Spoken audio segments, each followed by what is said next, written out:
दोस्तों नमस्कार। आज की इस वीडियो में हम विजन आईएएस का प्रीलिम्स टेस्ट सीरीज 2025 का टेस्ट 1 सॉल्व करेंगे। पिछले वीडियो में हमने 50 तक का क्वेश्चन सॉल्व कर लिया था। अगर आपने वो वीडियो नहीं देखा है तो आप उसे देख सकते हैं। ये वीडियो कम्प्लीटली हिंदी में होगा दोस्तों। अगर आपको इंग्लिश में वीडियो देखनी है तो आप हमारे चैनल के प्लेलिस्ट में चाहिए, आपको यही वीडियो जो है इंग्लिश में मिल जाएगा। ठीक है, मोस्ट ऑफ द थिंग जो है इसमें हम हिंदी में डिस्कस करेंगे, जहाँ क्लैरिटी नहीं होगी उसको इंग्लिश में डिस्कस कर लेंगे। चलिए स्टार्ट करते हैं। Question number 51।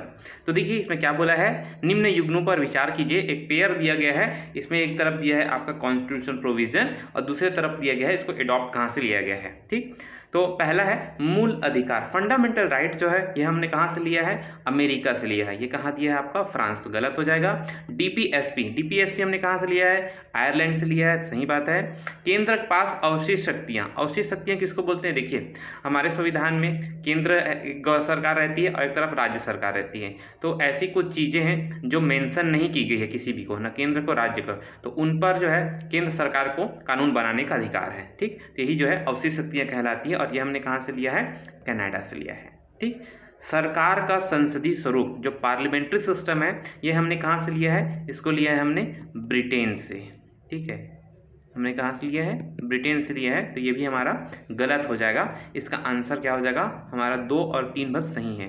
तो देख लेते हैं इसमें केवल 2 युग्म जो है ये आपका सही है। तो दोस्तों इस क्वेश्चन से आप क्या सीख सकते हैं कि आपको जो हमारे संविधान के सोर्सेस हैं, कहाँ से कौन सी चीज़ ली गई है, कौन से देश से उसको अडॉप्ट किया गया है, ये आपको याद होना चाहिए। एक बार मैं सारी चीज़ों को पुनः रिकॉल करा देता हूँ ताकि हमको ये अच्छे से याद हो जाए। तो देखिए भारत शासन अधिनियम है सबसे पहले, वो 1935। तो इससे हमने क्या लिया है, आपातकाल प्रावधान है, हमारा जो संघीय व्यवस्था है, राज्यपाल का पद है, न्यायपालिका है, लोक सेवा आयोग है, आपातकालीन प्रावधान, ये सब हमने कहाँ से लिया है, भारत शासन अधिनियम 1935 से लिया है।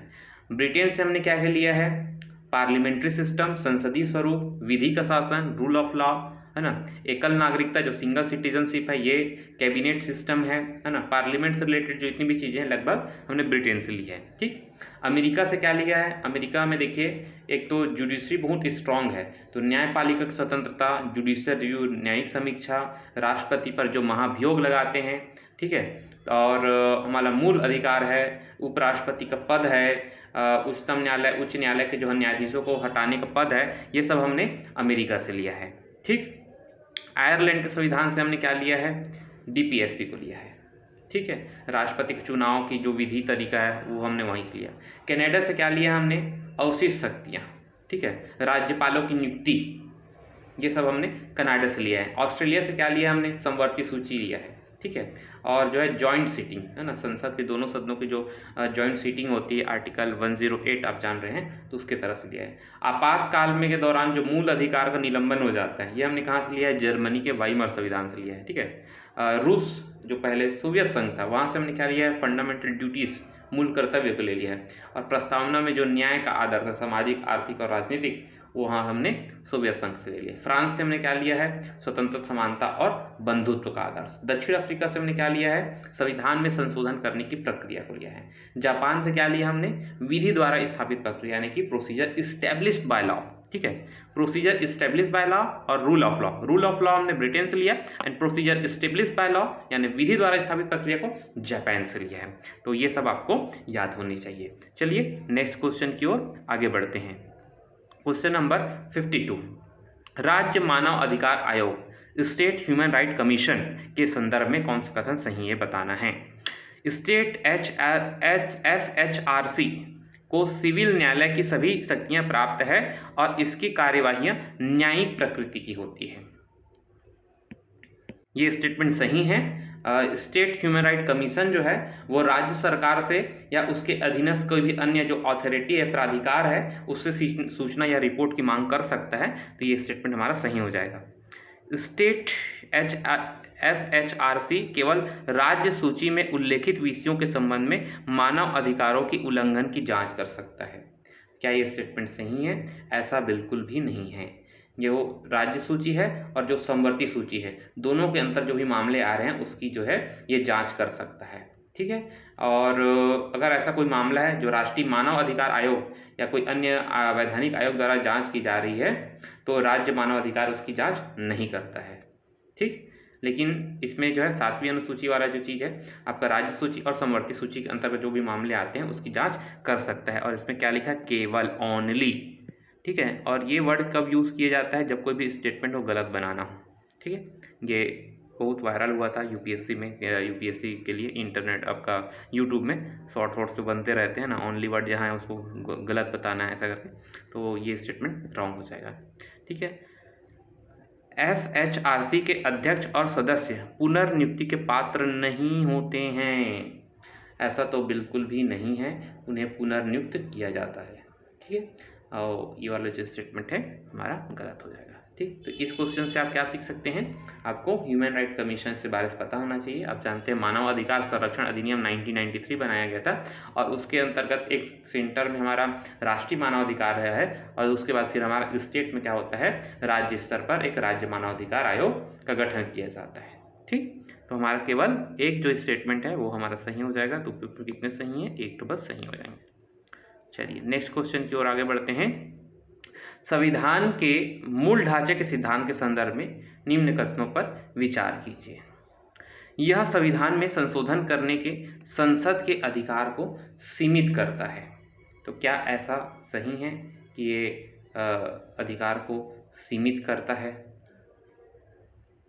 बिल्कुल, क्योंकि जब जजमेंट दिया गया ना तब ये बोला गया कि आप संशोधन करिए, हमको कोई आपत्ति नहीं है, लेकिन जो मूल ढांचा है संविधान का, जो मूल बातें हैं जब संविधान बनाया गया वो सब जो है उसमें चेंजेस नहीं होना चाहिए। जैसे लोकतंत्र है, अब उसको हटाकर कोई बोले कि धर्मतंत्र लागू कर दें या राजतंत्र लागू कर दें, जो वोट देने का राइट है उसको बदल दें, ठीक है।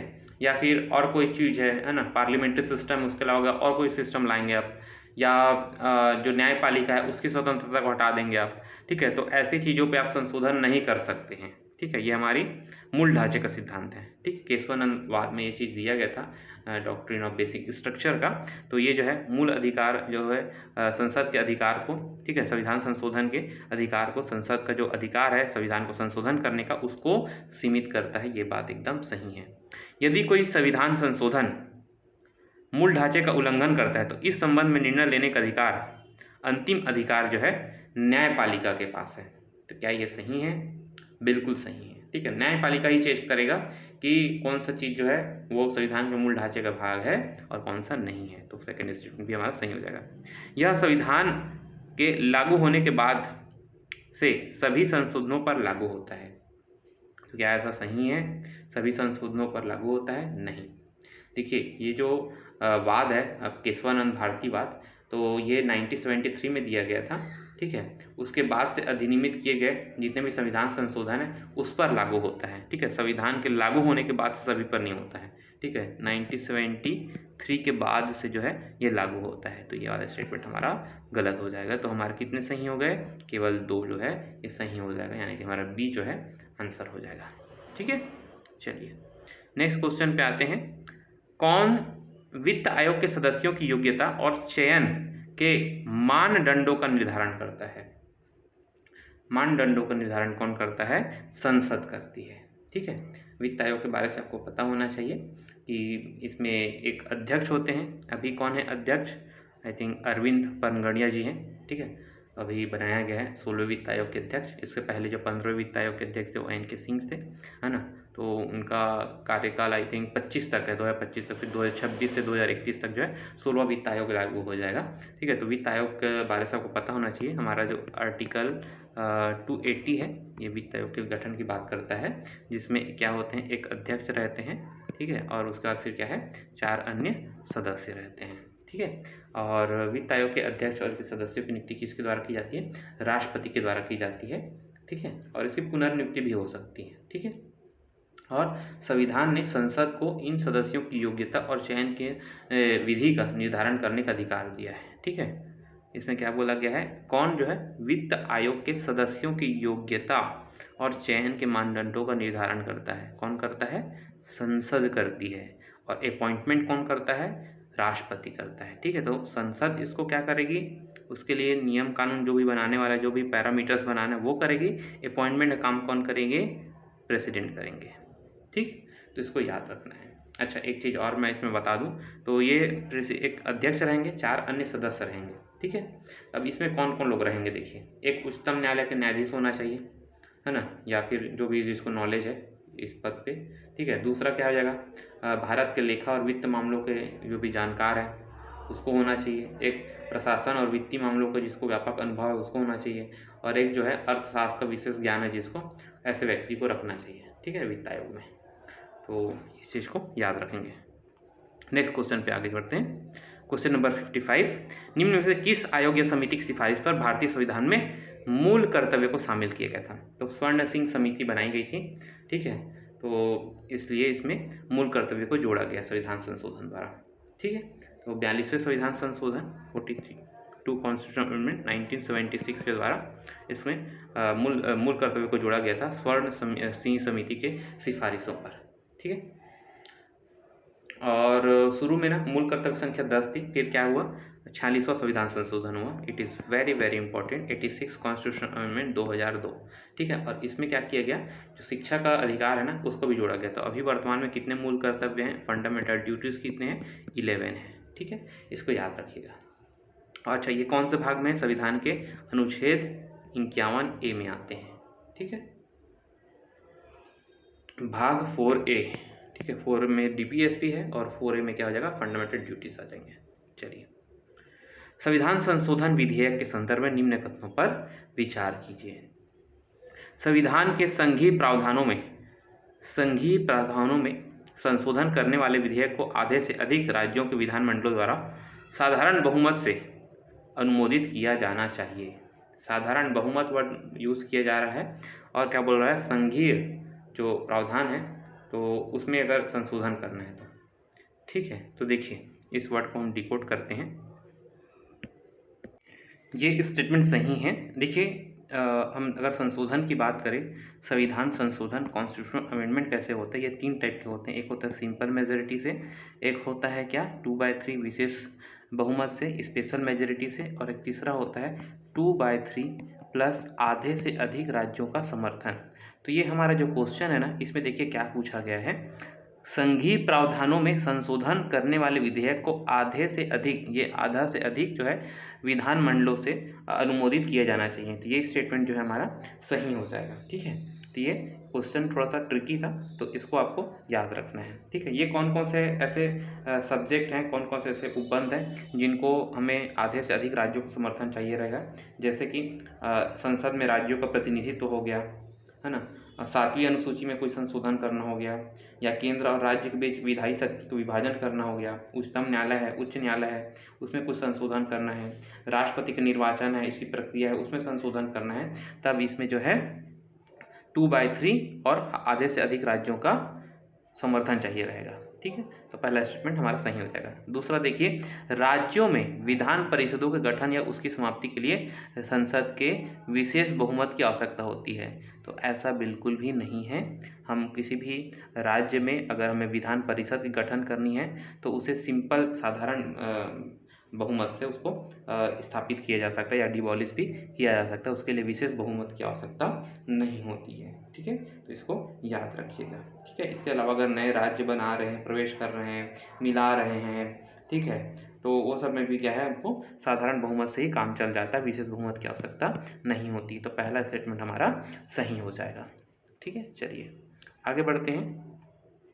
शॉर्ट सेलिंग के संदर्भ में निम्न कथनों पर विचार कीजिए, ठीक, करंट अफेयर्स का क्वेश्चन है ये। तो इसमें क्या है, देखते हैं। इसमें ऐसे स्टॉक को बेचना शामिल है जो ट्रेडिंग के समय व्यक्ति के स्वामित्व में नहीं था। ये स्टेटमेंट सही है। शॉर्ट सेलिंग का मतलब होता है कि आप ऐसा स्टॉक बेच रहे हैं जो आपको आपके पास ट्रेड करने के टाइम नहीं था, ठीक है। It involve selling a stock not owned at a time of trade, ठीक है। जो आपका ट्रेडिंग करने के टाइम, स्टॉक ट्रेडिंग करने के टाइम वो आपके पास स्टॉक में नहीं था, ठीक है। तो ये स्टेटमेंट सही है। नेक्स्ट, सेबी खुदरा और संस्थागत निवेशकों दोनों के लिए शॉर्ट सेलिंग की अनुमति देता है। देखिए, सेबी परमिट करता है कि आप शॉर्ट सेलिंग कर सकते हैं, रिटेल कर सकते हैं इंस्टीट्यूशन इन्वेस्टर को, ठीक है। तो जिन्होंने सिक्योरिटी दिया है सेटलमेंट के टाइम पे, तो उनको ये अनुमति देता है सेबी जो है, ठीक है, शॉर्ट सेलिंग की अनुमति देता है, ठीक। तो दोनों भी जो है ये सही है। ठीक है, ये न्यूज़ में था इसलिए क्वेश्चन में दे दिया गया है, हमारा सी जो है सही हो जाएगा आंसर। नेक्स्ट क्वेश्चन पे चलते हैं। क्वेश्चन नंबर 58, भारतीय संविधान में संशोधन प्रक्रिया के संदर्भ में निम्न कथनों पर विचार कीजिए। संविधान में संशोधन करने वाले विधेयक को राज्य विधानमंडल में शुरू किया जा सकता है। क्या ऐसा किया जा सकता है? मुझे तो बिल्कुल भी नहीं लगता। कोई भी विधेयक जो है वो तो राज्यसभा में स्टार्ट होगा या लोकसभा में होगा, राज्य विधानमंडल में बिल्कुल भी स्टार्ट नहीं होगा, स्टेट लेजिस्लेटिव में कोई भी स्टार्ट नहीं होता है, तो ये रॉन्ग हो जाएगा। एक गैर सरकारी सदस्य संविधान संशोधन विधेयक पेश कर सकता है। ठीक है, तो यस, जो प्राइवेट मेंबर है वो इसको कर सकता है। ठीक है, प्राइवेट मेंबर क्या होता है, देखिए जो जिसको भी मंत्री नहीं बनाए रहते हैं ना, जो मिनिस्टर नहीं होता है उसको प्राइवेट मेंबर कहते हैं। तो एक जो प्राइवेट मेंबर है वो भी इसको कर सकता है, प्रेजेंट कर सकता है। ठीक है, संशोधन विधेयक पेश कर सकता है, ये सही है सेकंड स्टेटमेंट। संसद के प्रत्येक सदन के लिए संविधान संशोधन विधेयक को अलग अलग पारित करना अनिवार्य है। यस, भाई अलग अलग पारित करना पड़ता है राज्यसभा और लोकसभा से, तभी तो पास होता है। ठीक है, तो ये वाला को याद रखिएगा। क्वेश्चन नंबर 58 का आंसर क्या हो जाएगा, केवल दोनों जो है सही है। Question number 59, direct to mobile D2M technology के बारे से आपको बताना है। टीवी कंटेंट को सीधे मोबाइल फोन पर स्ट्रीम करने के लिए इंटरनेट कनेक्टिविटी की आवश्यकता नहीं पड़ती है। ठीक है, पहला स्टेटमेंट बिल्कुल सही है। ठीक है, डायरेक्ट टू मोबाइल जो है ये एक टेक्नोलॉजी है ब्रॉडकास्टिंग की, और जो मल्टीमीडिया को डायरेक्ट जो है कंज्यूमर के स्मार्टफोन में पेश कर सकता है, शो कर सकता है बिना इंटरनेट कनेक्टिविटी के। ठीक है, तो इसको याद रखिएगा। दूसरा, यह 2G 3G सभी प्रकार के मोबाइल नेटवर्क पीढ़ियों के अनुरूप है। तो क्या ये सही है? नहीं, ये गलत है।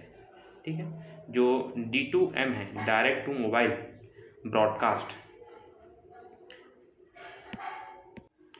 ये ना स्मार्टफोन पर FM रेडियो सुनने के समान काम करती है। ठीक है, इसमें एक रिसीवर रेडियो फ्रिक्वेंसी टैप लगा होता है। ठीक है, और एक तरह से D2H है ना, डायरेक्ट टू होम प्रसारण से की जा सकती है, इसकी तुलना उससे की जा सकती है। ठीक है, तो ये 2G 3G सभी प्रकार के मोबाइल नेटवर्क पीढ़ी के अनुरूप है, ऐसा नहीं है, ये स्टेटमेंट गलत हो जाएगा हमारा।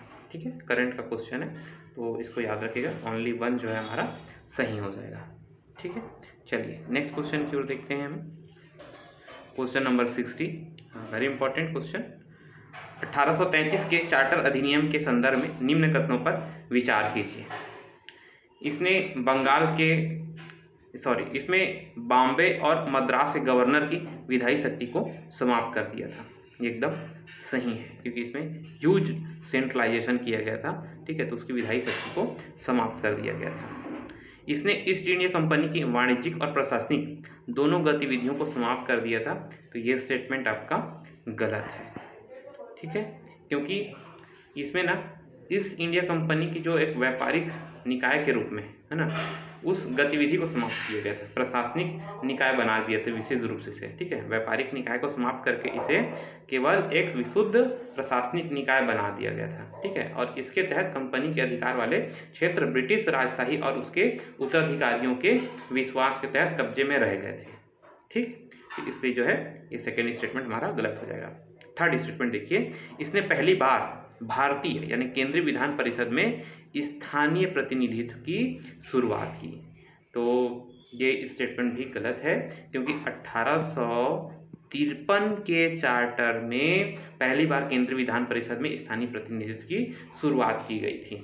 ठीक है, और उसमें 6 विधायी सदस्यों को जोड़ा गया था। 4 सदस्य जो है मद्रास, बॉम्बे, बंगाल और आगरा से जुड़ा गया था। तो इस तरीके से 1853 का जो चार्टर था उसमें ये बात बोली गई थी, और ये हम 1833 का पढ़ रहे हैं, इसमें ऐसा बिल्कुल भी नहीं था। तो ये हमारा केवल एक जो है ये सही हो जाएगा।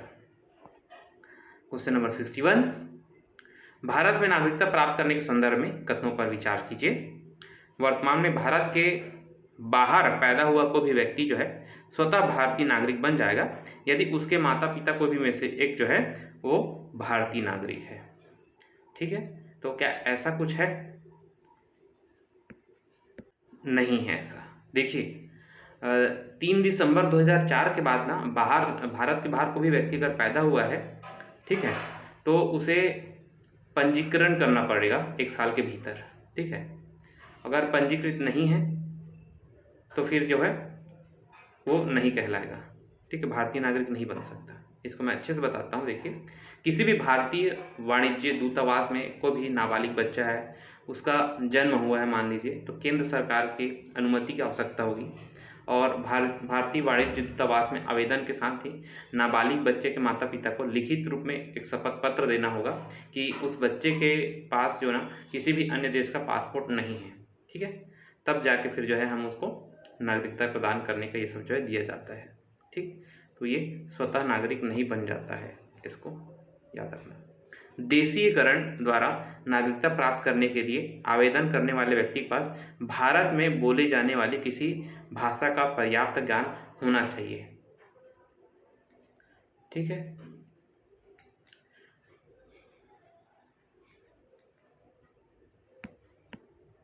इसमें लिखा है किसी भी भाषा का नहीं। जो 8वीं सूची में भाषा है ना, 8th शेड्यूल में जो भाषा है उसमें से लिखी कोई भी भाषा का ज्ञान होना चाहिए, ठीक है। नियम ये है, ठीक है। यहाँ पर क्या लिखा है, किसी भाषा का नहीं। जो 8th शेड्यूल में भाषा है उसका कोई ना कोई चीज़ नॉलेज होना चाहिए, तब फिर क्या है उसको नागरिकता दी जाएगी। तो इसमें से क्या हो जाएगा, दोनों स्टेटमेंट रॉन्ग है, यानी कि डी हमारा सही हो जाएगा। क्वेश्चन नंबर 62, किसी विदेशी क्षेत्र में भारत का हिस्सा बनने पर वहां के लोग भारत के नागरिक होंगे, यह निर्दिष्ट करने की शक्ति किसमें है, ठीक है। ये किसमें होगा जी, आप बता सकते हैं। केंद्र सरकार जो है, सेंट्रल गवर्नमेंट है, उसके पास ये वाली शक्ति होती है, ठीक है। सिंपल सी बात है, ठीक। तो देखिए यदि कोई भी विदेशी क्षेत्र को भारत में शामिल करते हैं तो भारत सरकार उन व्यक्तियों को निर्देश करती है जो उस क्षेत्र के लोगों में से भारत के नागरिक होंगे, और ऐसे व्यक्ति अधिसूचना की तिथि से भारत के नागरिक बन सकते हैं। जैसे कि पांडिचेरी को जब भारत में शामिल किया है ना, तो भारत सरकार ने नागरिकता अधिनियम 1955 के तहत जो है नागरिकता पांडिचेरी आदेश 1962 जारी किया गया था, ठीक है। तो इसमें क्या है, केंद्र सरकार जो है ऐसा करती है, ठीक, भारत सरकार। नेक्स्ट क्वेश्चन पे चलते हैं।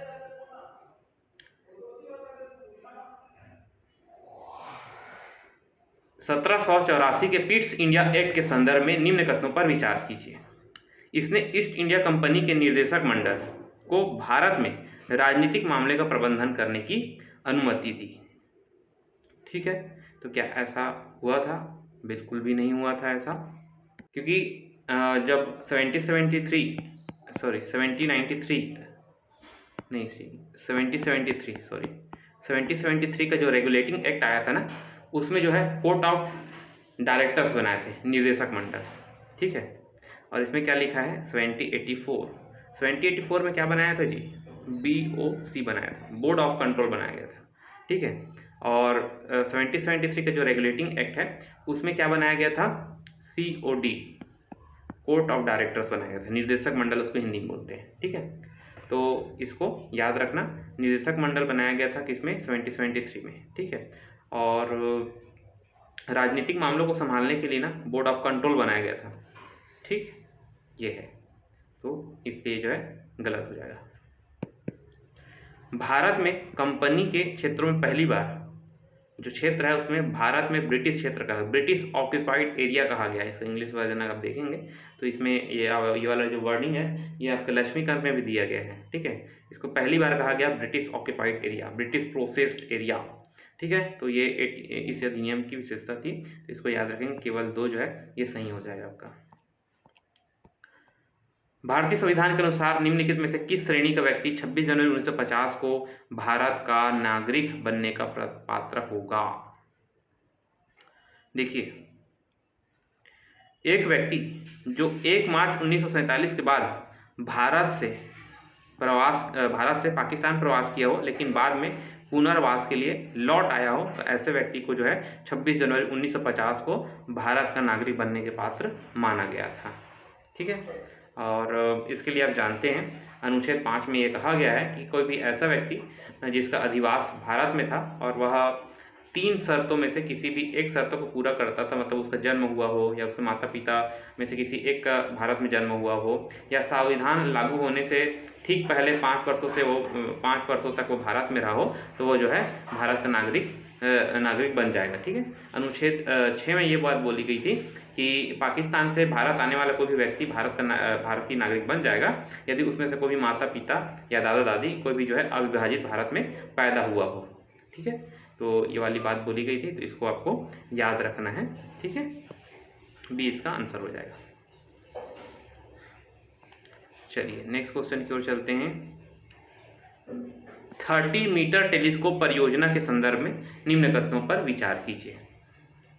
यह भारत, कनाडा, चीन, जापान और अमेरिका की एक संयुक्त परियोजना है।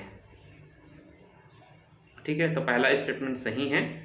ये दुनिया के सबसे उन्नत बड़े टेलीस्कोप में से एक है और इसमें भारत, अमेरिका, कनाडा, चीन, जापान ये सभी राष्ट्र के एक संयुक्त साझेदारी है। ठीक, तो पहला स्टेटमेंट सही हो जाएगा।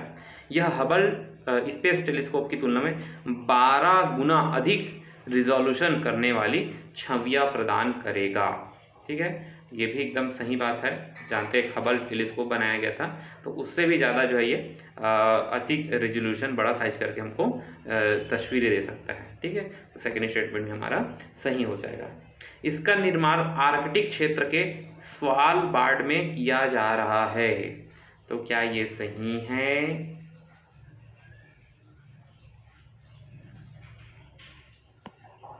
नहीं, क्योंकि इसकी स्थापना कहाँ की जा रही है?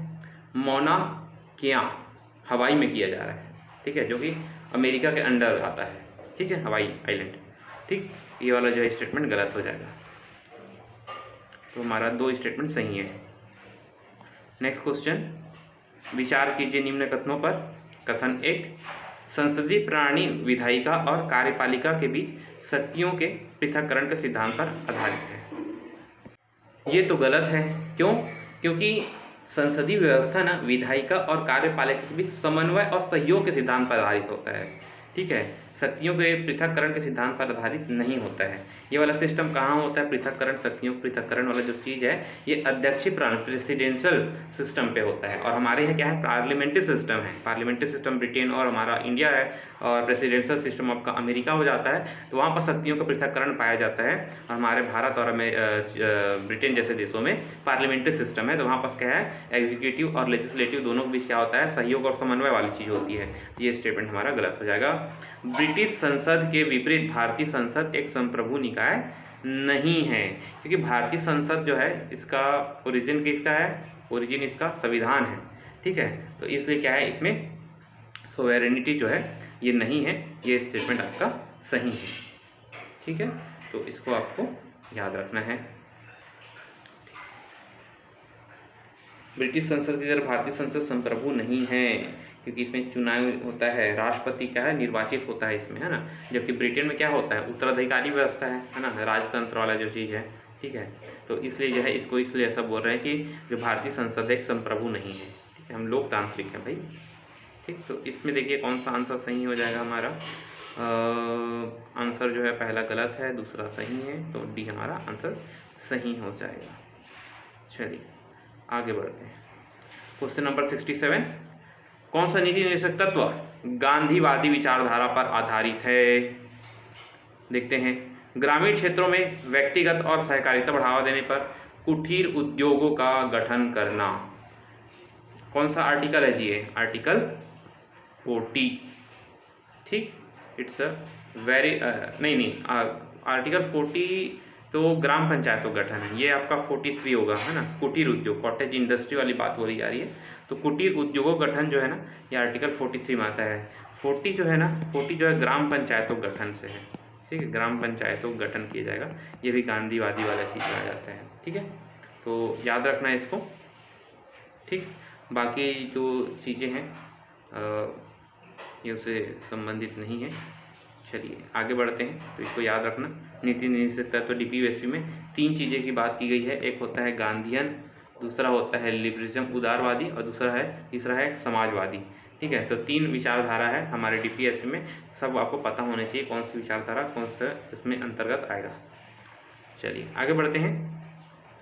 निम्नलिखित देशों पर विचार करना है, बहरीन, ईरान, कुवैत और सऊदी अरब। अब इसमें से कितने देशों की सीमा जो है फारस की खाड़ी से लगती है ना, पर्शियन गल्फ, ठीक है, उससे लगती है, आपको बताना है। देखिए, बहरीन है, ईरान है, कुवैत है और सऊदी अरब है, ये चारों देश की सीमा जो है ना ये फारसी खाड़ी से लगती है, ठीक।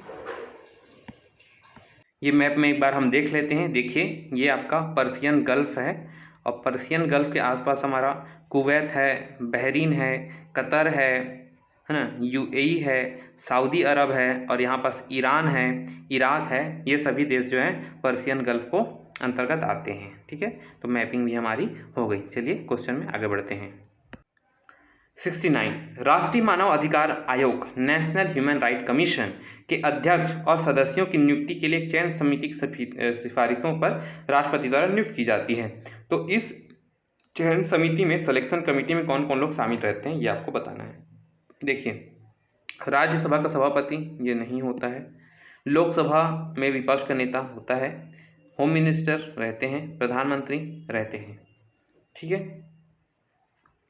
और कौन कौन रहता है? जो उच्चतम न्यायालय में कार्यरत या सेवारत न्यायाधीश है ना, वो भी होते हैं।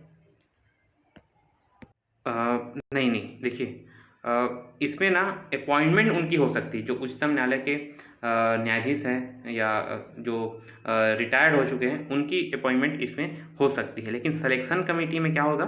सिलेक्शन कमेटी में इन्हीं लोग रहेंगे, ठीक है। प्रधानमंत्री रहेंगे, लोकसभा का अध्यक्ष रहेगा, राज्यसभा का उपसभापति रहेगा, उपसभापति ना कि सभापति। जो वाइस प्रेसिडेंट वो नहीं रहेंगे, ठीक है, उपसभापति उसका रहेगा, ठीक है।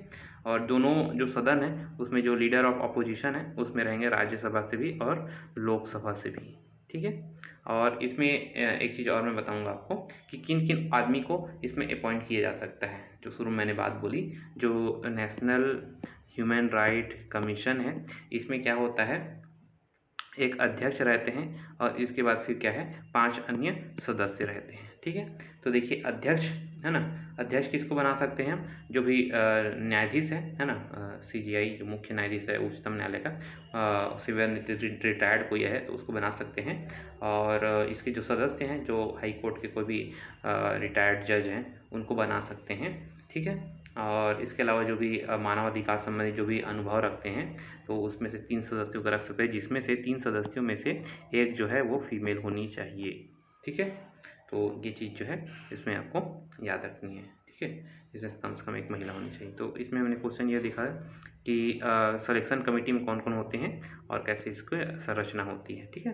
राष्ट्रीय मानवाधिकार आयोग अधिनियम है ना, ये अधिनियम बनाया गया था 1993 में, मानवाधिकार आयोग, मानवाधिकार अधिनियम, ठीक है, 1993। तो उसके तहत इसकी गठन की गई है।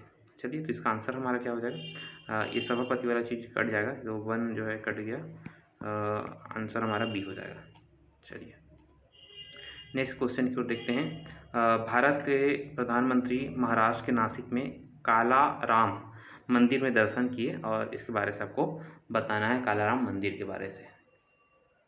देखिए, काला राम मंदिर ये गोदावरी नदी के तट पर स्थित है, ये एकदम सही है।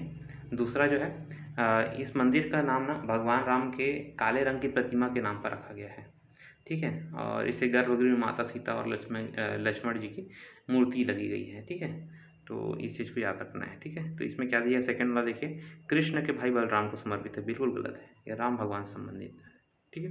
तो पहला स्टेटमेंट हमारा सही हो जाएगा। लोकपाल के संदर्भ में निम्न कथनों पर विचार कीजिए।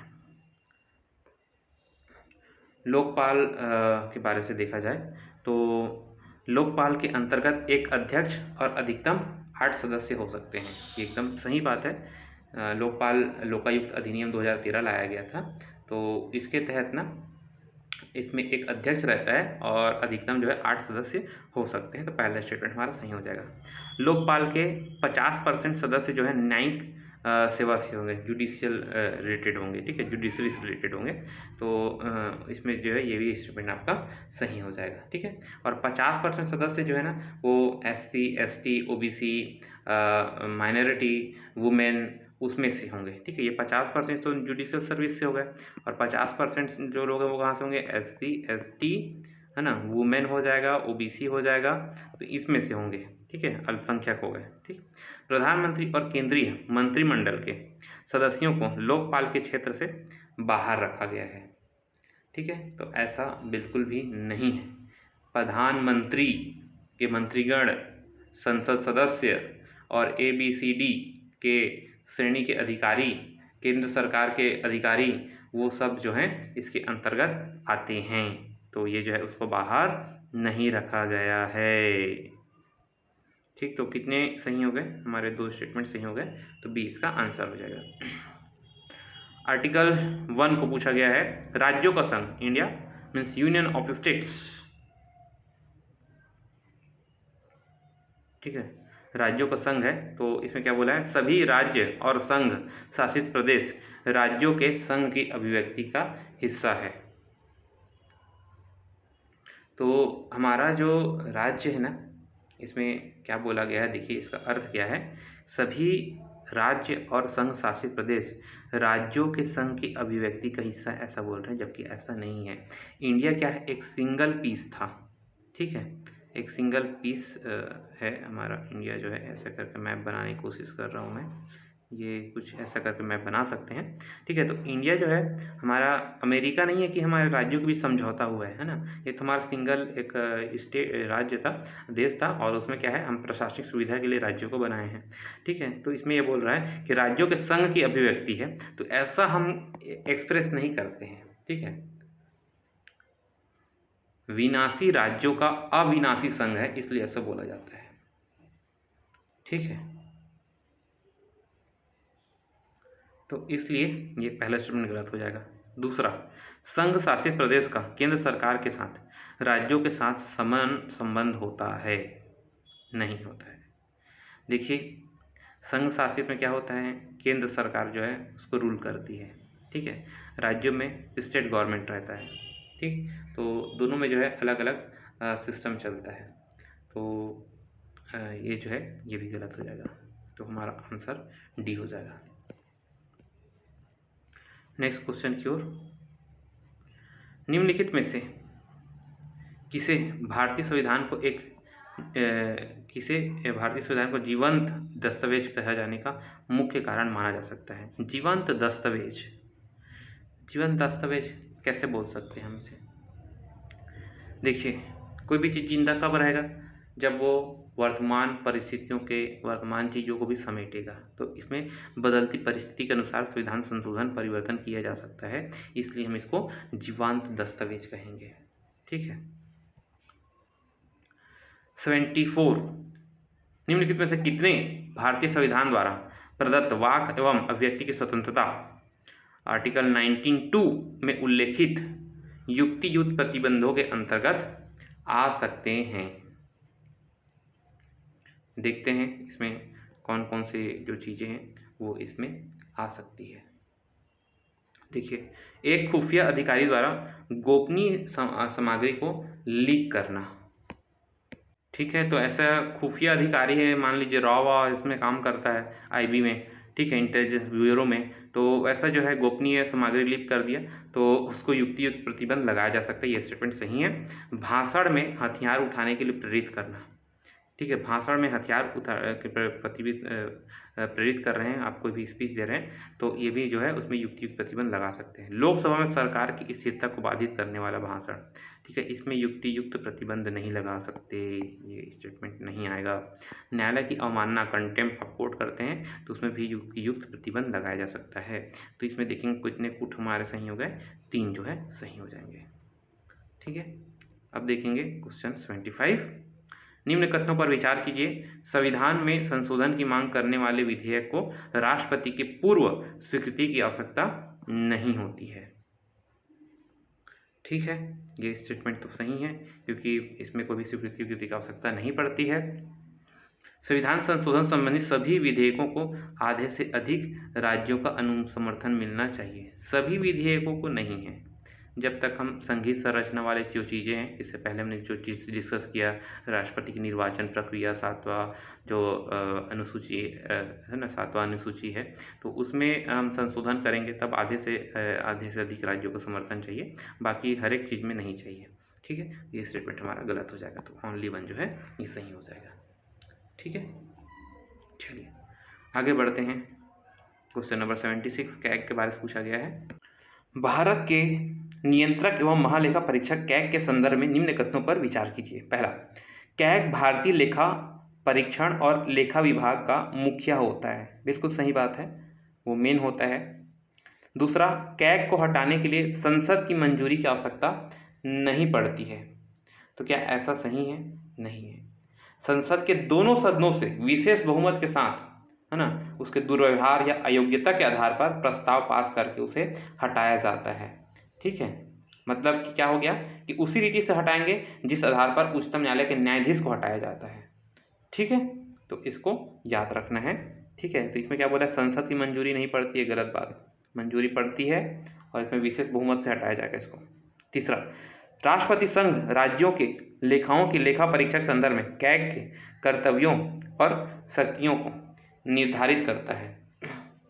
ठीक है, तो ऐसा बिल्कुल भी नहीं है। देखिए, संविधान का अनुच्छेद 149, ठीक है, संसद को केंद्र या राज्य, है ना, केंद्र, राज्य या किसी अन्य प्राधिकरण या संस्था के संबंध में कैग के कर्तव्यों और शक्तियों को निर्धारित करने के लिए अधिकृत करता है, न कि राष्ट्रपति को। ठीक है, तो इसमें क्या हो जाएगा, हमारा संसद ऐसा कार्य करता है कि उसके कर्तव्य को बताता है कि आपको ये करना है। ठीक, तो हमारा केवल एक स्टेटमेंट जो है वो सही है, तो एक बस सही हो जाएगा। ठीक, इसको याद रखिएगा। कैग का आर्टिकल कौन सा है? आर्टिकल 148। ठीक है, 148 आर्टिकल याद रखेंगे आप लोग। ठीक, इसके अंतर्गत नियंत्रक एवं महालेखा परीक्षक के पद की व्यवस्था की गई है, जिसे महालेखा परीक्षक कहा जाता है, और ये जो है भारतीय लेखा परीक्षण और लेखा विभाग का मुखिया होता है। ठीक है, इसके साथ ही ना लोक वित्त जो है, पब्लिक फाइनेंस का जो है संरक्षक होने के साथ साथ देश की संपूर्ण वित्तीय व्यवस्था का नियंत्रक होता है, और इसका नियंत्रण राज्य और केंद्र दोनों स्तर पर होता है। 77 क्वेश्चन पे आ जाएंगे। निम्न कथनों पर विचार कीजिए। भारत के संविधान में द्विस्तरीय शासन प्रणाली लेकिन एकल नागरिकता की परिकल्पना की गई, जबकि अमेरिका में दोहरी नागरिकता का प्रावधान है। ठीक है, ये एकदम सही बात है। चूंकि भारत के सभी नागरिक, चाहे वे किसी भी राज्य में जन्मे हों, रहते हों, उन्हें नागरिकता के समान राजनीतिक नागरिक अधिकार प्राप्त हैं, जबकि अमेरिका में राज्य की नागरिकता के आधार पर भेदभाव हो सकता है। ठीक है, ये भी सही बात है। ठीक है, तो कोई भी राज्य में, चाहे से मैं छत्तीसगढ़ में हूँ, है ना, आप बिहार में हैं या फिर पंजाब में रहते हैं, हरियाणा में रहते हैं, जम्मू कश्मीर, कोई भी राज्य में रहते हैं, हमको सबको equally political right, citizenship right, equality, ये सब प्राप्त है, जबकि अमेरिका में ऐसा नहीं है। तो हमारे दोनों स्टेटमेंट हमारे सही हो जाएंगे। ठीक है, चलिए आगे बढ़ते हैं क्वेश्चन की ओर। क्वेश्चन नंबर 78, भारत शासन अधिनियम 1919 के संदर्भ में निम्न कथनों पर विचार कीजिए। Very important question. पहला स्टेटमेंट, इसमें केंद्रीय विधान परिषद के स्तर पर द्विसदनीय व्यवस्था का प्रावधान किया गया। ठीक है, तो क्या ऐसा किया गया था? बिल्कुल किया गया था, है ना। काउंसिल ऑफ स्टेट और अपर हाउस, ठीक है, केंद्रीय स्तर पर द्विसदनीय व्यवस्था का गठन किया गया। पहला था अपना उच्च सदन, अपर हाउस, और केंद्रीय विधानसभा यानी निम्न सदन, तो लोअर हाउस, ऐसा बोल सकते हैं। ठीक है, तो ये बिल्कुल सही है। सेकंड स्टेटमेंट, इसमें आंग्ल भारतीयों और यूरोपियों के लिए भी पृथक निर्वाचन मंडल का प्रावधान किया गया था। ठीक है, ये स्टेटमेंट भी सही है। देखिए, इसमें सबसे पहले तो 1909 वाला था पार्लियामेंट रिफॉर्म जो है ना, उसमें सबसे पहले जो है अलग से सेपरेट जो है वो किया गया था, है ना, मुसलमानों के लिए चुनाव, फिर उसको जो है और वो कर दिया गया उसको, है ना, एक्सटेंड कर दिया गया था। सिखों है, भारतीय ईसाई है, आंग्ल भारतीय है ना, एंग्लो इंडियन है, यूरोपीय है, उसको भी जो है एक्सटेंड कर दिया गया था। तो ये स्टेटमेंट भी सही हो जाएगा। इसने लंदन में भारत के उच्चायुक्त के लिए कार्यालय का सृजन किया था। ये स्टेटमेंट भी हमारा सही है। ठीक है, और इससे क्या हो गया कि भारत एक लोक सेवा आयोग का गठन भी किया गया था। 1926 में सिविल लोक सेवक की भर्ती के लिए केंद्रीय लोक सेवा आयोग का गठन किया गया था। अच्छा, एक चीज़ और भी याद रखना, इसमें पहली बार ना केंद्रीय बजट को राज्य के बजट से अलग किया गया था, और जो राज्य विधानसभाएं उनको अपना बजट बनाने के लिए स्वयं को अधिकृत किया गया था। ठीक है, तो इस चीज़ को याद रखना। ठीक, इसके प्रोविजंस को इम्पोर्टेंट है। हमारे तीनों स्टेटमेंट जो है ये सही है, तो आंसर हमारा सी हो जाएगा। Question number 79, its current affairs like question. चलिए देखते हैं। कथनों पे विचार करना है आपका। टोटलाइजेशन एग्रीमेंट, टोटलाइजेशन एग्रीमेंट जो है कौन सा चीज़ जो है बहुत अच्छे से इसको बताता है, वर्णन करता है। देखिए टोटलाइजेशन एग्रीमेंट क्या होता है ये आपको बताना है। देखिए भारत ने सामाजिक सुरक्षा समझौता टोटलाइजेशन एग्रीमेंट में अपने सभी लाभार्थियों के दर्जे को वापस बहाल करने के लिए इसको किया है।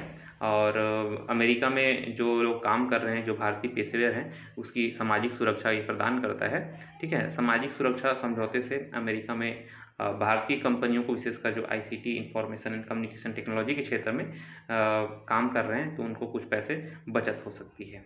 ठीक है, तो बेसिकली क्या है, ये दो देशों के बीच एक समझौता है जो दोनों देशों के बीच दोहरी सामाजिक सुरक्षा को कटौती को समाप्त करता है। ठीक है, सोशल सिक्योरिटी जो है। ठीक है, चलिए क्वेश्चन नंबर 18, संविधान के संदर्भ में विचार कीजिए। यह नागरिकों के बीच तथा नागरिकों और सरकार के बीच संबंध को निर्धारित करता है। बिल्कुल सही बात है। यह निर्दिष्ट करता है कि किसी समाज में निर्णय लेने की शक्ति किसके पास होनी चाहिए। बिल्कुल सही बात है। हमने संविधान लिखा, बताया, इसमें गवर्नमेंट रहेगा, सेंटर रहेगा, स्टेट रहेगा, प्रेसिडेंट रहेंगे, लोकसभा राज्यसभा रहेगा, है ना, पावर दिए जाएंगे, संसद बनेगा। ठीक है, उसके द्वारा हम जो सिटीजन है वो रूल होंगे। तो ये सब ड्राफ्टिंग किया गया है। ठीक है, तो ये निर्दिष्ट करता है, तो ये भी स्टेटमेंट हमारा सही हो जाएगा, यानी दोनों स्टेटमेंट सही है। चलिए आगे बढ़ते हैं नेक्स्ट क्वेश्चन की ओर। क्वेश्चन नंबर 81, किसी राज्य के महाधिवक्ता के बारे में बताया गया है ना।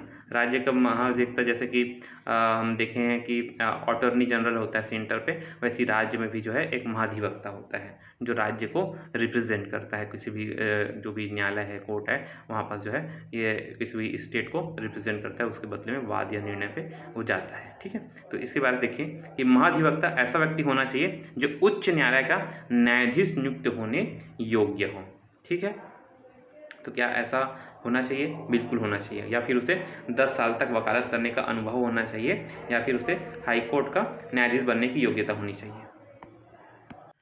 उसके वेतन भत्तों और सेवा शर्तों का निर्धारण राज्य की विधानसभा करती है।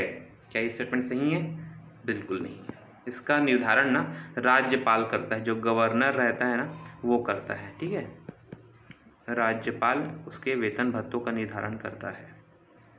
ठीक, विधानसभा नहीं करती। थर्ड, राज्यपाल के प्रसाद पर्यंत पर वो पद को धारण करता है। Yes, it is correct. ठीक है, क्योंकि संविधान द्वारा ना महाधिवक्ता कार्यकाल को निश्चित नहीं किया गया है। ठीक है, और संविधान में ना ही उसको हटाने की वर्णन किया गया है, और वो जो पद है वो राज्यपाल के प्रसाद पर्यंत तक रहता है। ठीक है, राज्यपाल चाहे कभी भी उसे हटा सकता है। तो ये वाला स्टेटमेंट हमारा सही है। कितने सही हो गए हमारे? 1 और 2, यानी 1 और 3 जो है हमारा, यानी केवल 2 स्टेटमेंट जो है ये सही है हमारा। चलिए 82 नंबर क्वेश्चन पे आ जाएंगे। भारत की संविधान सभा के संदर्भ में निम्नलिखित कथनों पर विचार कीजिए। पहला, कि भारत के संविधान सभा का विचार पहली बार एम.एन. रॉय ने रखा था। तो ये एकदम सही है। एम.एन. रॉय जो है वो 1934 में ये विचार रखते हैं सबसे पहली बार कि एक हमारा संविधान होना चाहिए, संविधान सभा गठन होना चाहिए। ठीक है, एम.एन. रॉय जो है इसका मानवेंद्र नाथ रॉय इसका फुल फॉर्म है। ठीक है, एम.एन. रॉय का। ठीक, भारत में कम्युनिस्ट आंदोलन के अग्रणी नेता थे, तो एम.एन. रॉय ने बात रखी। इसका गठन 1945 में वेवेल प्लान द्वारा तैयार की गई योजना के तहत किया गया था। ठीक है, तो ऐसा बिल्कुल भी नहीं है। आप जानते हैं कैबिनेट मिशन आया था। ठीक है, कैबिनेट मिशन के तहत जो है हमारा संविधान सभा का गठन किया गया था। कब? 1946 में। इसके सदस्यों का चुनाव अप्रत्यक्ष रूप से केंद्रीय विधान परिषद द्वारा किया गया था। तो बिल्कुल ये भी गलत स्टेटमेंट है, क्योंकि इसके सदस्यों का चुनाव जो है 1935 के भारत सरकार अधिनियम के तहत स्थापित प्रांतीय विधानसभाओं के सदस्यों द्वारा अप्रत्यक्ष रूप से किया गया था। ठीक है, तो इसको याद रखना है। और इसमें क्या लिखा है देखिए, सदस्यों का चुनाव अप्रत्यक्ष से केंद्रीय विधान परिषद, केंद्रीय विधान परिषद नहीं, आपका प्रांतीय विधानसभाओं द्वारा अप्रत्यक्ष रूप से किया गया था। ठीक है, यहाँ पर केंद्रीय लिखा हुआ है, इसलिए स्टेटमेंट गलत हो जाएगा। तो हमारा स्टेटमेंट कितना सही है? केवल एक ही स्टेटमेंट सही है हमारा। ठीक है, तो इसका आंसर ए हो जाएगा। चलिए आगे बढ़ते हैं। 83, निम्नलिखित से कौन सा लोकतंत्र का एक अनिवार्य विशेषता है? ठीक है, इसमें क्या होगा? लिखित संविधान, देखते हैं, स्वतंत्र और निष्पक्ष चुनाव, सरकार की संसदीय प्रणाली, सरकार का गणतंत्रीय स्वरूप। ये थोड़ा सा आपका थियोरेटिकल जिसका अच्छा होगा वो इसको बना पाएगा, कॉन्सेप्ट क्लैरिटी होनी चाहिए। देखिए लिखित संविधान हो तो ये तो कहीं भी हो सकता है, ठीक है, ये नहीं हो सकता। स्वतंत्र और निष्पक्ष चुनाव होना चाहिए, ये लोकतंत्र का सबसे बेस्ट फीचर है, ठीक है। संसदीय प्रणाली जरूरी नहीं है, दूसरी प्रणाली भी हो सकती है। गणतंत्रात्मक होगा ये भी जरूरी नहीं है, लेकिन स्वतंत्र और निष्पक्ष रूप से चुनाव होने चाहिए, नियमित चुनाव होने चाहिए। जैसे हमें ब्रिटेन में है, देखेंगे तो ब्रिटेन में भी लोकतंत्र है, लेकिन वहाँ पास क्या है? वहाँ पास गणतंत्री स्वरूप नहीं है ना, लेकिन लोकतंत्र वहाँ भी है, लेकिन किस आधार पर बोल रहे हैं? वहाँ चुनाव होते हैं वहाँ, ठीक है। तो इस चीज़ को याद रखना, स्वतंत्र और निष्पक्ष चुनाव। 84 क्वेश्चन, संविधान सभा की समिति और उसके अध्यक्ष। अच्छा क्वेश्चन है, पहले ऐसे क्वेश्चन आते थे, बहुत साल से नहीं आए, बट देख लेते हैं कौन कौन से हमारे क्वेश्चन जो है। राज्य समिति, राज्य समिति के अध्यक्ष कौन थे? जवाहरलाल नेहरू। देखिए संघ समिति बनाया गया था और राज्य समिति बनाया गया था, तो दोनों की अध्यक्ष किसको बनाया गया था? जवाहरलाल नेहरू को बनाया गया था। ये स्टेटमेंट हमारा सही हो जाएगा। दूसरा है प्रक्रिया समिति। प्रक्रिया समिति के लिए जो प्रोसीजर, जो समिति बनाया था बैठक के लिए, उसके लिए राजेंद्र प्रसाद को अध्यक्ष बनाया गया था, यहाँ सरदार पटेल दिया है, ये गलत हो जाएगा। संचालन समिति, ठीक है, संचालन समिति के अध्यक्ष किस बनाए गए थे? डॉक्टर राजेंद्र प्रसाद को बनाया गया था, ठीक है। तो ये स्टेटमेंट हमारा सही हो जाएगा। तो आपको ये चीज़ें याद रखनी है, कौन सी चीज़ें क्या बनाई गई थी। एडिशनल इन्फॉर्मेशन मैं आपको बता सकता हूँ, प्रारूप समिति का अक्सर पूछा जाता है, तो प्रारूप समिति का अध्यक्ष डॉक्टर BR अम्बेडकर को बनाया गया था। प्रांतीय संविधान समिति बनाया गया था, तो इसमें सरदार पटेल को अध्यक्ष बनाया गया था। मूल अधिकार पर उप समिति बनाई गई थी, तो JB कृपलानी थे, ठीक है। तो ये सब जो है आपको याद होने चाहिए। तो हमारा कितना मैच हो गया? 2 मैच हो रहा है, तो 1 और 3 यानी हमारा सी ऑप्शन जो है सही हो जाएगा। क्वेश्चन नंबर 85, निम्न कथनों पर विचार कीजिए। भारत किसी विदेशी क्षेत्र का अधिग्रहण कर सकता है या वह अपने क्षेत्र का एक हिस्सा किसी विदेशी राष्ट्र को सौंप सकता है। तो क्या ये स्टेटमेंट सही है? बिल्कुल सही है, ठीक है, दे सकता है। हमने बांग्लादेश को दिया, हमने पाकिस्तान को दिया है, ठीक। कथन 2, भारतीय संविधान की प्रस्तावना में संप्रभु का अर्थ है भारत से ऊपर कोई प्राधिकारी नहीं है, वह अपने मामलों के स्वयं संचालन में स्वतंत्र है। ये भी स्टेटमेंट सही है। अच्छा, इसमें कौन सा सही है ये देखना है, तो देखते हैं। जब भी ऐसा स्टेटमेंट आए आपको दोनों को जोड़ के देखना होता है, ठीक है। तो कथन 1 और दोनों सही है। कथन 2 जो है कथन 1 की सही व्याख्या करता है, ये मुझे ज़्यादा सही लग रहा है, क्योंकि देखिए इसको ऐसा पढ़ते हैं। देखिए भारत के संविधान की प्रस्तावना में संप्रभु है, और संप्रभु में क्या है कि भारत से ऊपर कोई प्राधिकारी नहीं है। भारत से ऊपर प्राधिकारी नहीं है मतलब कि भारत अपना जजमेंट लेने के लिए इंडिपेंडेंट है, स्वतंत्र है, तो हम कोई भी अपने क्षेत्र को दे सकते हैं, मिला सकते हैं, इसके लिए हमको किसी भी की इजाज़त लेने की ज़रूरत नहीं है। तो ये पहला जो स्टेटमेंट है मुझे ज़्यादा सही लग रहा है, तो इसके यहाँ आंसर ए हो जाएगा, ठीक है। चलिए आगे क्वेश्चन की ओर बढ़ते हैं। Question number 86। क्वेश्चन नंबर 86 में देखिए, निम्न कथनों पर विचार कीजिए। तो इसमें बोला गया है कि भारत शासन अधिनियम 1935 में उपयुक्त में से कौन कौन से प्रावधान को लिए गए हैं, ठीक है। तो एक संघीय लोक सेवा आयोग होगा, बिल्कुल ये वाली बात ली गई है। केंद्र में द्वैध शासन होगा, ये वाली बात भी वहीं से ली गई है। RBI की स्थापना की गई थी 1935 वाले अधिनियम में, और एक अखिल भारतीय संघ की स्थापना की बात कही गई थी, ठीक। तो हमारे चारों स्टेटमेंट हमारे सही हैं, ठीक है। तो एक बार मैं इसको एक्सप्लेन कर देता हूँ। देखिए इस अधिनियम के तहत ना एक संघीय लोक सेवा आयोग और प्रांतीय लोक सेवा आयोग की स्थापना की बात कही गई थी, इसलिए हमारा पहला स्टेटमेंट सही हो जाएगा। दूसरा जो है, केंद्र में द्वैध शासन की स्थापना की गई थी, है ना, और इसमें जो है संघीय विषयों को आरक्षित और हस्तांतरित विषयों पर विभाजित किया गया था, ठीक। भारतीय रिजर्व बैंक की स्थापना हुई थी, आप जान रहे हैं 1935 में रिजर्व बैंक का स्थापना हुआ था, ठीक है, देश की मुद्रा और ऋण को नियंत्रित करने के लिए।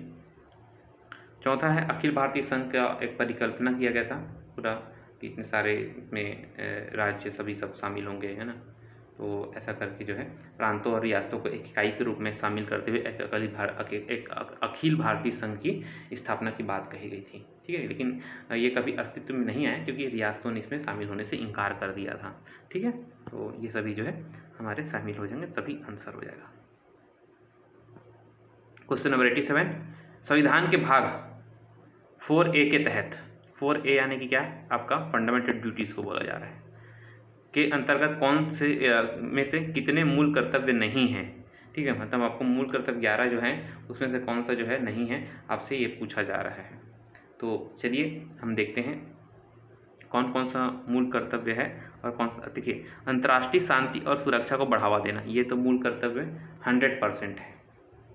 ठीक, दूसरा क्वेश्चन नंबर 87 देखेंगे। भारतीय संविधान के भाग 4A के तहत निम्नलिखित में से कितने मूल कर्तव्य नहीं हैं। आप जानते हैं इसमें FT फंडामेंटल ड्यूटीज़ की बात कर रहे हैं, इसमें 11 मूल कर्तव्य हैं। तो देखते हैं कौन कौन से शामिल नहीं हैं। ठीक है, अंतर्राष्ट्रीय शांति सुरक्षा को बढ़ावा देना, ठीक है, ये किस में आता है जी, ये DPSP में आता है। बच्चों के स्वस्थ विकास के लिए अवसर पैदा करना, ठीक है, ये किस में आता है, DPSP में आता है। ठीक, अब देखिए, महिलाओं की गरिमा के विरुद्ध अपमानजनक जितनी भी प्रथाएं उसका त्याग करेंगे, ये फंडामेंटल ड्यूटीज़ में लिखा हुआ है। ठीक है, सार्वजनिक संपत्ति की सुरक्षा की जाएगा, ये फंडामेंटल ड्यूटीज़ में लिखा गया है। ठीक, तो इस चीज़ को आपको याद रखना है। चलिए, ये सारी चीज़ें किस में आते हैं, 51A में आता है। ठीक है, 51 जो है ये हमारा शांति सुरक्षा बढ़ावा देने के लिए है, और 51A में जो है ये फिर जो है 11 मूल कर्तव्य को जोड़ा गया है। ठीक, तो ये किस में हो जाएगा, आपका आंसर कितने हो जाएंगे, 2 जो मैच खा रहा है, केवल 2 जो है सही हो जाएगा। ग्रीन फ्यूल अलायंस इंडिया के संदर्भ में निम्न कथनों पर विचार कीजिए। तो डेनमार्क ने ग्रीन फ्यूल अलायंस इंडिया पहल की घोषणा की गई है, और इसका मकसद है कि ऊर्जा के क्षेत्र में हम संधारणीय उपाय और समाधानों के मामले में आपसी सहयोग को मजबूत करें, और दोनों देशों के बीच डेनमार्क और इंडिया के बीच कार्बन तटस्थता, कार्बन न्यूट्रलिटी संबंध में जो संयुक्त लक्ष्य को हासिल करने में मदद मिलेगी। ठीक है, तो ये ग्रीन फ्यूल अलायंस स्टार्ट किया गया है, और इसमें क्या लिखा गया देखिए, भारत और संयुक्त अरब अमीरात के बीच साझेदारी है। तो ये स्टेटमेंट गलत हो जाएगा, क्योंकि ये डेनमार्क के बीच स्टार्ट हुआ है। ठीक है, इसका प्राथमिक उद्देश्य पश्चिम एशियाई देशों पर कच्चे तेल आयात निर्भरता को कम करना है। तो ऐसा बिल्कुल भी नहीं है, इसका मकसद है संधारणीय ऊर्जा के विकास को बढ़ावा देना, और भारत और डेनमार्क के बीच जो है उद्योग, सरकारी संस्थाएं हैं, अनुसंधान संस्थान, ये सब में आपसी सहयोग को बढ़ावा देना है। ठीक है, तो ये भी स्टेटमेंट हमारा गलत हो जाएगा, यानी आंसर हो जाएगा डी। क्वेश्चन नंबर 89, भारतीय स्वतंत्रता अधिनियम 1947 के बारे में पूछा गया है, इसमें से कौन सा सही नहीं है। तो इसने भारत के राज्य सचिव का पद समाप्त कर दिया, और उसकी शक्तियां भारत के गवर्नर जनरल को दे दी। तो ये वाली बात जो है आप कैसे बोल सकते हैं, देखिए, इसने ना, ये वाली लाइन तो सही है कि राज्य सचिव पद समाप्त किया गया, लेकिन उसकी शक्ति जो है भारत के गवर्नर जनरल को स्थानांतरित की, ये वाला लाइन गलत है। इसने क्या किया, भारत संबंधी मामलों कार्यान्वयन की जिम्मेदारी राष्ट्रमंडल मामलों के राज्य सचिव को सौंपा था। ठीक है, राज्य सचिव उसको दिया गया था। ठीक है, भारत संबंधी मामलों के कार्यान्वयन की जिम्मेदारी राष्ट्रमंडल मामलों के राज्य सचिव को सौंपा गया था, कोई गवर्नर जनरल को नहीं सौंपा था। तो इसलिए ये स्टेटमेंट हमारा गलत है।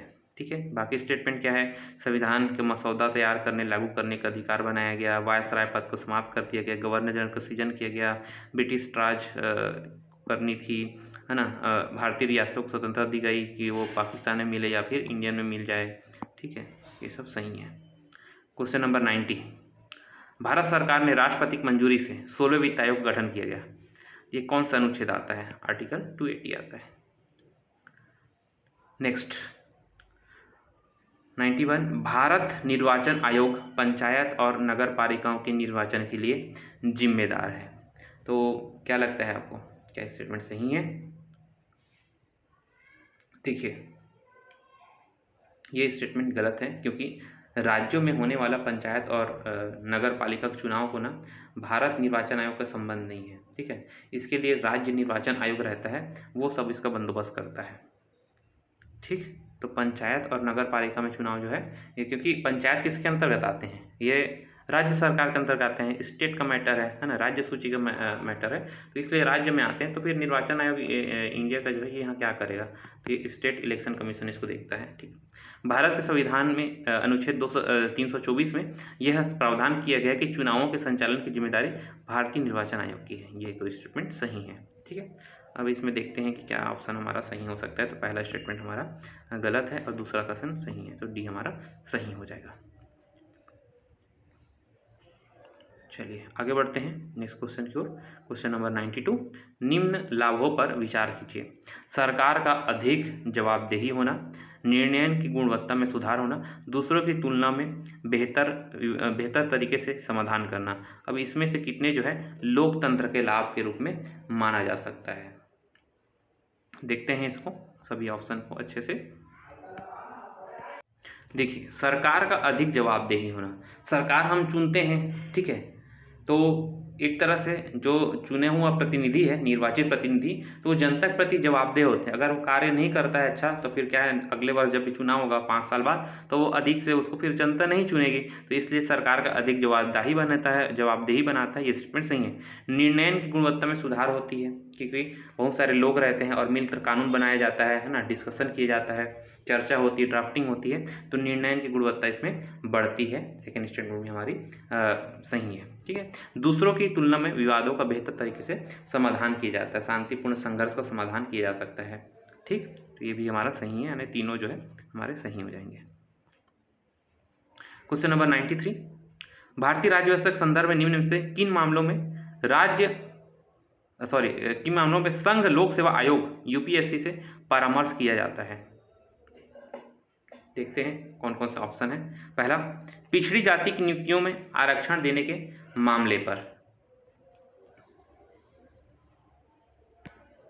पिछड़ी वर्ग जाति जो है ना, हम उस पर नियुक्ति करेंगे तो आरक्षण मामले यूपीएससी से क्यों डिस्कस करेंगे, ऐसा तो बिल्कुल भी नहीं है। किसी अधिकरण के अध्यक्ष के चयन के संबंधित मामले पे, ये भी उससे रिलेटेड नहीं है।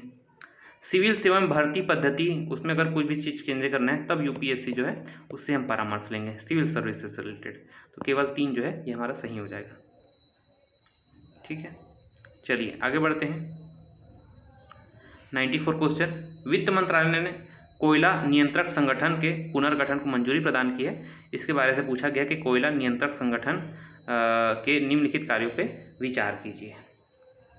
तो देखते हैं, कोयले के ग्रेड और आकार के घोषणा के संबंध में उपभोक्ता और मालिकों के बीच विवाद की स्थिति में अपीलीय प्राधिकारी के रूप में कार्य करना। क्या ये सही है? बिल्कुल सही है। ठीक, क्योंकि कई बार देखेंगे कौन से ग्रेड का कोयला है और इसके बीच विवाद हो जाता है ना, तो इसको सॉल्व करने के लिए जो है इसको गठन किया गया है, कोयला नियंत्रक संगठन जो है ना, ये इस पर जो है जो भी विवाद होगा उस विवाद को जो है सॉल्व करेगा ये। नेक्स्ट, कोयला खदानों में कोयले के स्टॉक के निपटान या कोयले के अपेक्षित उत्पादन को रेगुलेट करेगा। बिल्कुल कर सकता है। कोयले खदान कोयला सीम के एक हिस्से को खोलने या पुनः खोलने खदान को उपविभाजित करने की अनुमति देना, ये भी प्रदान करता है। केंद्र और राज्य सरकार के विभिन्न मंत्रालयों, राष्ट्रीय और अंतर्राष्ट्रीय संगठन को मानसिक आधार पर कोयला खदानों से उत्पादित संबंधित डेटा जो है प्रस्तुत करना, ये भी इसके कार्य हैं। तो मुझे सभी कार्य इसके लग रहे हैं, तो सही आंसर आपका डी हो जाएगा। ठीक है, चलिए बढ़ते हैं नेक्स्ट क्वेश्चन की ओर। निम्न कथनों पर विचार कीजिए। भारत में पदस्थ विदेशी राजनयिकों के बच्चे। दूसरा, भारत में निवासरत करने वाले शत्रु देश के नागरिक के बच्चे और अवैध प्रवासी का बच्चा, उपयुक्त में से कितने व्यक्तियों को भारत में जन्म लेने से नागरिकता प्रदान की जाएगी? तो देखिए, भारत में पदस्थ को भी विदेशी नागरिक के बच्चे हैं, है ना, तो भारत में पदस्थ विदेशी नागरिक राजनयिक के जो बच्चे हैं उनको नागरिकता नहीं दिया जा सकता, और जो भी निवासरत है ना यहाँ शत्रु देश के नागरिक, उनके बच्चों को भी नागरिकता नहीं दी जा सकती, और जो भी अवैध रूप से प्रवासी बच्चा है उसको भी नागरिकता नहीं दी जा सकती। ठीक है, गवर्नमेंट का एक रूल है, नागरिकता अधिनियम 1955 के अनुसार जो है कोई भी व्यक्ति जो है 3 दिसंबर 2004 के बाद भारत में हुआ है तो उसे उस दिशा में नागरिक माना जाएगा यदि उसके माता पिता दोनों जन्म के समय भारत के नागरिक हो, या माता या पिता में से कोई भी एक जो है उस समय भारत का नागरिक रहा हो, या दूसरा जो है अवैध प्रवासी ना रहा हो, तब उसको नागरिकता माना जाएगा। और तीनों केस में जो है ये नहीं माना जाएगा। तो हमारा आंसर हो जाएगा डी जो है इसका आंसर हो जाएगा। 96 IMD भारतीय मौसम विज्ञान विभाग ने अपनी स्थापना की 115वीं वर्षगांठ मनाई है। तो इस संबंध में IMD के बारे से पूछा गया है आपसे। देखिए, यह देश में भूकंपी गतिविधियों की निगरानी के लिए भारत सरकार के नोडल एजेंसी के रूप में कार्य करती है। तो क्या ये स्टेटमेंट सही है? ये बिल्कुल भी सही नहीं है, क्योंकि इसके लिए हमारे देश में राष्ट्रीय भूकंप विज्ञान संस्थान है। ठीक है, वो जो है भूकंप की गतिविधियों को निगरानी के लिए कार्य करता है, भारत सरकार की एक नोडल एजेंसी है। ठीक है, IMD नहीं है, तो ये गलत हो जाएगा। इसका मुख्यालय नई दिल्ली में है।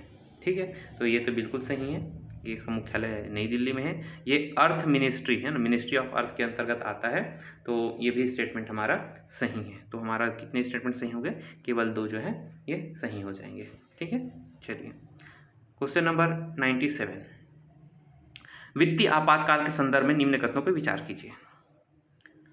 एक बार संसद द्वारा अनुमोदित होने के बाद वित्तीय आपातकाल रद्द होने तक अनिश्चित काल तक जारी रहता है।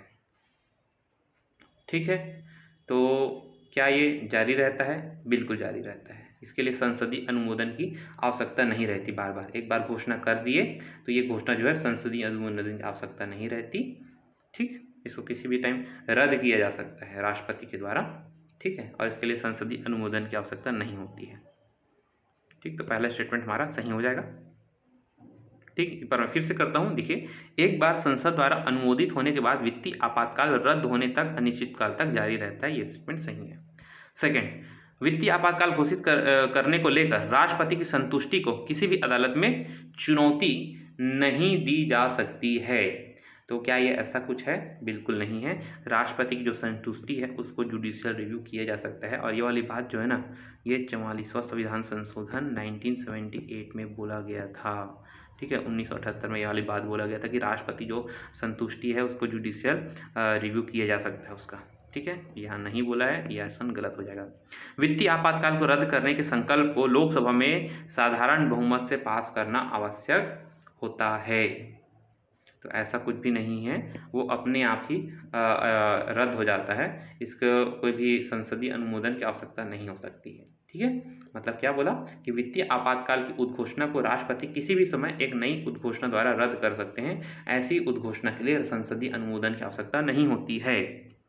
ठीक है, अभी तक एक बार भी वित्तीय आपातकाल घोषित नहीं किया गया। ये स्टेटमेंट हमारा सही है। ठीक है, तो हमारा आंसर क्या हो जाएगा? 1 और 4 जो है ये सही हो जाएगा। ठीक है, चलिए बढ़ते हैं नेक्स्ट क्वेश्चन की ओर। 98 नंबर क्वेश्चन है, भारत शासन अधिनियम 1935 का प्रभाव केंद्र राज्य दोनों के लिए एक ही संविधान, देश की एक बड़ी आबादी की ज़रूरतों को पूरा करना। हमारे विशाल आकार, जो हमारा संविधान को विशाल आकार है, इसके लिए कौन कौन से कारक जो हैं जिम्मेदार हैं, ये आपसे पूछा जा रहा है। ठीक है, क्योंकि आप जानते हैं हमारा जो संविधान ये दुनिया के सबसे लंबा लिखित संविधान है। ठीक, तो देखिए इसमें से ना पहला जो है भारत शासन अधिनियम का प्रभाव तो रहा है, एकदम सही है। केंद्र और राज्य के लिए ना एक ही संविधान है। ठीक है, तो केंद्र को भी वर्णन किया गया, राज्य को भी अलग अलग प्रोविजन है, तो इसलिए लंबा हो गया। आबादी की जरूरत पूरा करना, तो आबादी का इससे कोई भी लेना देना नहीं है। तो हमारा 2 स्टेटमेंट जो है सही हो जाएगा। क्वेश्चन नंबर 99, कितने तत्व विभिन्न न्यायालय निर्णय द्वारा निर्धारित संविधान की मूल संरचना का हिस्सा है ना? मतलब जो हमारा संविधान का मूल संरचना है, बेसिक स्ट्रक्चर जो है, उसके बारे से आपको पूछा जा रहा है। देखते हैं, संविधान की पंथ निरपेक्ष प्रकृति। ठीक है, ये हमारा जो सेक्युलर स्टेट है, ये संविधान की पंथ प्रकृति है, ये बेसिक स्ट्रक्चर में आता है डेफिनेटली। विधायिका और कार्यपालिका के बीच शक्तियों का पृथक्करण, ये भी बेसिक स्ट्रक्चर का पार्ट है। न्याय तक प्रभावकारी पहुंच, ठीक है, ये भी हमारा बेसिक स्ट्रक्चर में आता है। उच्चतम न्यायालय का रिट जारी करने का क्षेत्राधिकार, ठीक है, रिट जारी करने का जो क्षेत्राधिकार है, ये भी हमारा मूल संरचना के अंतर्गत आता है समाजवादी राज्य। देखिए हमारे संविधान में ना एक कल्याणकारी राज्य, ठीक है, सोशलिस्ट स्टेट नहीं बोला गया है, ठीक है। सोशलिस्ट जो स्टेट है इसमें संविधान का मूल ढांचा इसे नहीं माना गया समाजवादी राज्य का, ये गलत हो जाएगा, ठीक है। बाकी कल्याणकारी राज्य के विचार को संविधान का हिस्सा माना गया है, ठीक है। ये वाला जो लाइन है ये गलत हो जाएगा। तो हमारे 4 स्टेटमेंट सही हैं, तो केवल 4 इसका आंसर हो जाएगा, ठीक है। चलिए आगे बढ़ते हैं। ये लास्ट क्वेश्चन है। संविधान के अनुच्छेद 12 के संदर्भ में राज्य को परिभाषित किया गया है। अब राज्य के अंतर्गत कौन कौन सी चीज़ें आती हैं ये आपको बताना है। देखिए संसद और राज्यों का विधानमंडल ये राज्य के अंतर्गत आता है। संघ की कार्यपालिका है ना, एग्जीक्यूटिव है, और उसके अंतर्गत जितने भी संस्थाएं आती हैं वो सभी जो है इसमें राज्य के संदर्भ में आ जाता है, स्टेट मीन्स, है ना। नगर पालिका, पंचायत, ये भी एक इंस्टीट्यूशन है, ये भी आ जाएगा। LIC है, ONGC है, ये जितने भी अथॉरिटी ये सब जो है अपने आप स्टेट के रूप में माना जाता है। तो इस प्रकार ना राज्य को एक व्यापक अर्थ में लिया जाता है, और इसके जितने भी सभी यूनिट हैं वो भी राज्य में जो है उसके अंतर्गत शामिल किया जाता है, ठीक है। तो ये जो है हमारा सभी जो है इसके अंतर्गत आ जाएगा। आई होप आपको समझ में आया होगा, and thank you so much. मिलते हैं अगले वीडियो में।